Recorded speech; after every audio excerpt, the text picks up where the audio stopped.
what happened actually, the truth of what happened, because I have to say that. What happened is that the government of India thought they were fighting Pakistan. And when they arrived, they suddenly realized that they were not fighting Pakistan, they were fighting China and Pakistan. Yes. Meaning that the Pakistani army was attached. Pakistani Air Force was attached to the Chinese Air Force. And not only that, the doctrine of the Pakistani Air Force was completely changed. The information available to the Pakistani Air Force was completely changed, and the Chinese were feeding information, critical battlefield information, satellite information, targeting information to the Pakistanis. And if you don't believe me, one second. If you don't believe me, General Rahul Singh, during a FICCI event, May 11th, when the DGMO level talks were going on, Pakistan actually was mentioning, we know that you such and such important vector is primed and ready for action. I would request you to perhaps pull it back. And he says, so it is very clear they were getting live battlefield inputs from China.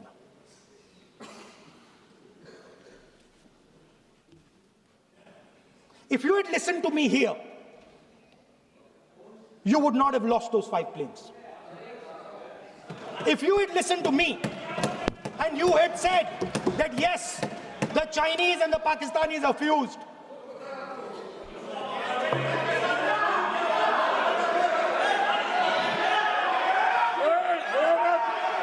sir, EM, External Affairs Minister says, yesterday in his speech, he says, the two-front war concept is a very old concept.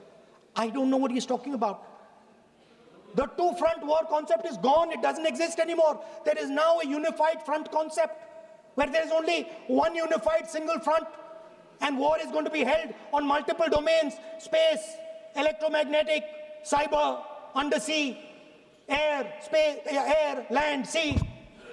So he does not even understand the basics of warfare. He's talking about two front. That ship has sailed long ago. Speaker, sir, how did this integration between Pakistan and China take place? I want to make it clear. There is a center called CENTIAC, Center for AI and Computing, that was built in Pakistan with Chinese help. That was built in Pakistan with Chinese help. And the aim of the center is to integrate the Pakistani Air Force with the Chinese Air Force and make and transform the Pakistani Air Force into a network-centric Air Force. Speaker, sir, as I speak, and since 2021, Pakistani officers, strategic officers, have been embedded in the PLA's Western and Northern Theatre Commands. They are sitting there, coordinating.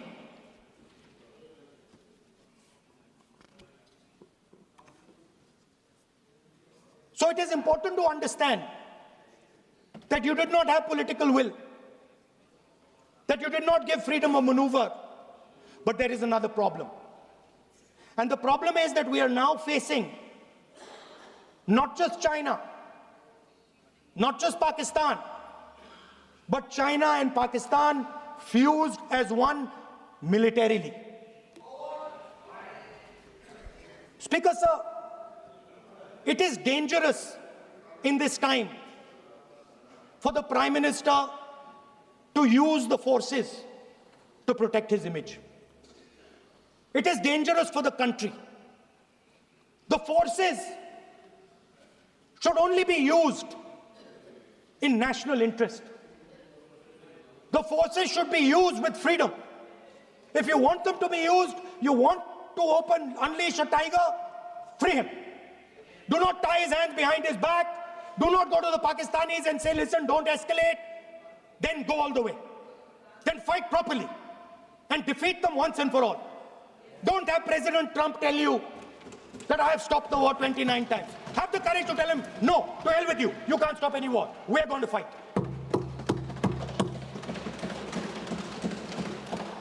Speaker, sir, there is also I don't mean to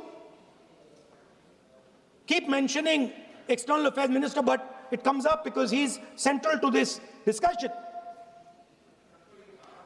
I want to finish by telling you about something he said that shows the complete bankruptcy of the foreign policy of this government. Please remember that not a single neighboring country, not a single country condemned Pakistan.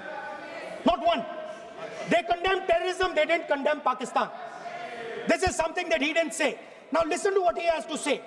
And this shows you the mindset of these people. This explains why in his entire discussion yesterday of 1 hour, the defense minister did not say the word China.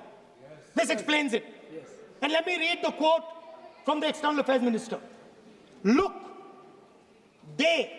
China, are the bigger economy. What am I going to do?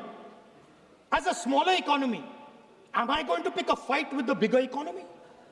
It is not a question of being reactionary. It is a question of common sense. Meaning he is scared. And this is the point. The point is that we are now facing in front of us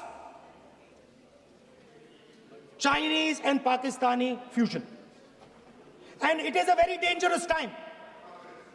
As you can see, it is a very dangerous time. And we cannot afford a Prime Minister who does not have the courage to use the army the way it has to be used. We cannot afford a Prime Minister who does not have the guts to say from here that Donald Trump is a liar. He didn't stop India from fighting. Okay. He's lying about the planes. Okay. We need a Prime Minister who completely frees the army, frees the Air Force, frees the Navy and says, go, khatam karo kaam ko, like Indira Gandhi did. Thank you, Speaker, sir. I'd like to end by saying this entire discussion is about the people who died in Pahalgam. It is a tragedy, and it was very disturbing to me, again yesterday, where they were talking about everything. They were talking about Pakistan, they were talking about everything, but they did not mention the people who died in Pahalgam. So let me finish. Finishing. Otherwise, you are not allowing, sir, LOP. Only this time, only allowing. Other time, mic is not allowed. Sir, do not allow India to be reduced to a battlefield where large powers are fighting. We have to navigate. We have to protect our interest. Second, to the Prime Minister, the nation is above your image, above your politics, and above your PR. The forces are above your PR, your image, and your politics. Have the humility to understand that. Have the dignity to understand that. And do not sacrifice the armed forces and national interest for your own petty political gains. Thank you, sir. सभा की कार्रवाई इस विषय की समाप्ति तक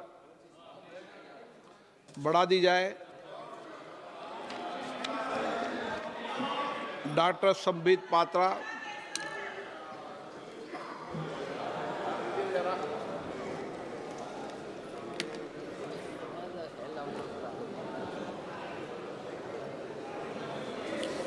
press करो। अरे बैठो, सुनो। वो भी प्रेस करो। हाँ, हो गया। माननीय सभापति जी, आपका बहुत बहुत आभार व्यक्त करता हूं। आपने इस महत्वपूर्ण विषय पर मुझे अपने वक्तव्य को रखने के लिए यहां आज्ञा प्रदान किया है। मैं आज एक बहुत महत्वपूर्ण श्लोक से अपने वक्तव्य